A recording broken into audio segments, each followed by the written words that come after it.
गुरुजी को अपने ऑफिस द्वारा दिए भूमि सर्वेक्षण के कार्य हेतु दूर दूर ऑफिशियल दौरों पर जाना पड़ता था। इस बार दौरा नागपुर का था। वे हमेशा अपने ऑफिस का कार्य दिन में जल्द ही पूरा करके उसके बाद वहाँ के लोगों की समस्याओं का समाधान करते थे। उन्हें बहुत खुशी मिलती थी जब उनके पास आए लोगों की आध्यात्मिक रूप से सेवा करते और उनकी समस्या दूर करते। कमाल की बात है कि गुरुजी को पूरी खबर होती थी कि आने वाला क्या दुख लेकर आया है और उन्हें यह भी पता होता था कि उन्होंने क्या करना है। अविश्वसनीय। लोगों को ठीक करने का वे क्या तरीका है, आज तक किसी को भी पता नहीं है।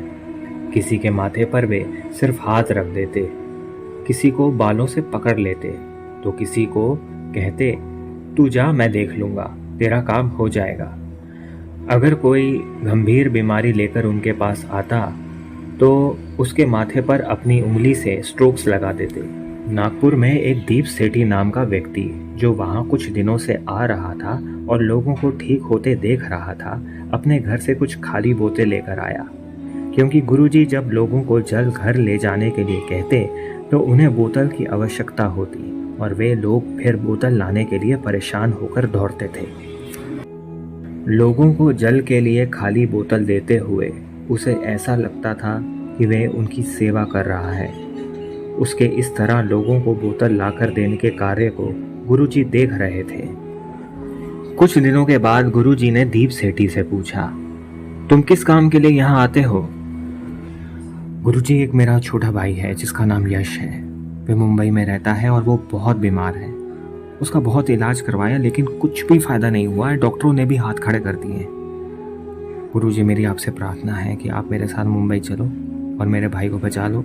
गुरुजी उसके साथ मुंबई जाने को तैयार हो गए और बोले, ठीक है, फिलहाल यहाँ जो काम है वो मैं निपटा लूं, फिर मैं तुम्हारे साथ चलूंगा। कुछ दिन बाद दीप सेठी हवाई जहाज के 2 टिकट ले आया। गुरुजी बोले, मेरी हैसियत तो सिर्फ रेलवे के टिकट की है। दीप सेठी ने बहुत प्रार्थना की लेकिन गुरुजी ने वे टिकट नहीं ली और कहा, मैं तुम्हारे भाई को बचाने के लिए अपनी कमाई से खर्चा करूंगा। दीप सेठी बोला, गुरुजी, ये मेरा काम है, आप अपना खर्चा क्यों करेंगे? आखिर दीप ने गुरुजी को मना ही लिया। उसने गुरुजी से कहा, ठीक है, आप रेलवे की टिकट के पैसे दे दीजिए, लेकिन कृपया आप हवाई जहाज से यात्रा कीजिए। फ्लाइट का समय शाम 8:30 बजे का था। तब तक गुरुजी अपनी सेवा समाप्त नहीं कर पाए और वे फ्लाइट चली गई। दूसरे दिन भी ठीक ऐसा ही हुआ और फ्लाइट फिर चली गई। तीसरे दिन रात के 9 बजे गुरुजी ने दीप से कहा, मैं जाने के लिए एयरपोर्ट निकल रहा हूँ। दीप बोला, गुरुजी, फ्लाइट तो वहां से आधा घंटा पहले ही निकल चुकी होगी, इस समय एयरपोर्ट जाने का तो कोई फायदा ही नहीं है। गुरुजी बड़े रोबेले अंदाज में बोले, आज मुझे जाना है और मुझे लिए बगैर वो फ्लाइट भला कैसे उड़ सकती है? चलो। वो दोनों एयरपोर्ट पहुंचे। कमाल हो गया, फ्लाइट तो वहीं थी। गुरुजी फ्लाइट में बैठे और फ्लाइट उड़ गई। गुरुजी मुंबई पहुंचे।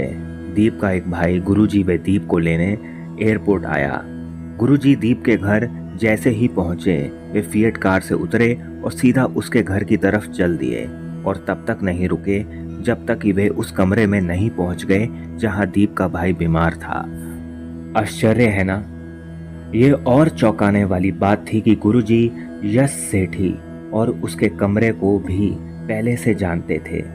इसका मतलब गुरुजी को हर चीज का हवाई जहाज पर बैठने से लेकर उसके बीमार भाई और उसके कमरे के बारे में पहले से पता था, जबकि उन्हें इस बारे में किसी ने कुछ भी नहीं बताया था। मैं कुछ कहने की हालत में नहीं था। स्पष्ट है कि ये किसी आम व्यक्ति के बस की बात नहीं थी, लेकिन गुरुजी एक आम व्यक्ति ही लग रहे थे जैसे कि हमने देखा। मैं अपनी आंखों और दिमाग से क्या समझ सकता था, सिवाय इसके कि गुरुजी से प्रार्थना करूं कि गुरुजी मुझे ऐसा ज्ञान और दृष्टि दो कि मैं आपकी इस लीला को समझने का सामर्थ्य पा सकूं कि आप कौन हो। चलो अब आगे चलते हैं। यश सेठी अपने बिस्तर पर सीधा लेटा हुआ था और उसके शरीर में किसी तरह की कोई हलचल नहीं थी।